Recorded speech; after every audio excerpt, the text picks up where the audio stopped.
এক বন্ধু আরেক বন্ধুকে বলছে, এই শোন, আমি আম গাছে উঠে আম চুরি করব, তুই নিচে দাঁড়িয়ে পাহারা দিবি, বাগানের মালিক আসলে আমাকে খবর দিস। যে কথা সেই কাজ। প্রথম বন্ধু যখন আম গাছে উঠলো আম চুরি করার জন্য, কিন্তু যেই মাত্র সে আম ছিঁড়তে যাবে, সাথে সাথে নিচে দাঁড়িয়ে থাকা বন্ধু চিৎকার করে বলতে লাগলো, এই কি করিস?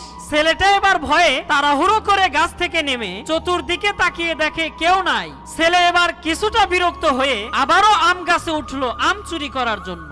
যখন ওই ছেলেটা আবার আম ছিঁড়তে গেল, সাথে সাথে নিচে দাঁড়িয়ে থাকা বন্ধু চিৎকার করে বলতে লাগলো, সাবধান সাবধান। তখন ছেলেটা আবারও তাড়াহুড়ো করে গাছ থেকে নেমে চতুর্দিকে তাকিয়ে দেখে কেউ নাই। তখন ছেলেটা বলল, বেটা বেয়াকুফ, তোকে বলেছি বাগানের মালিক আসলে আমাকে বলবি, কিন্তু চারপাশে তো কেউ নাই, তাহলে বিনা কারণে তুই এইভাবে চেঁচামেচি করছিস কেন? বন্ধু তখন শান্তভাবে বলল, ভাই, গাছের মালিক না দেখলে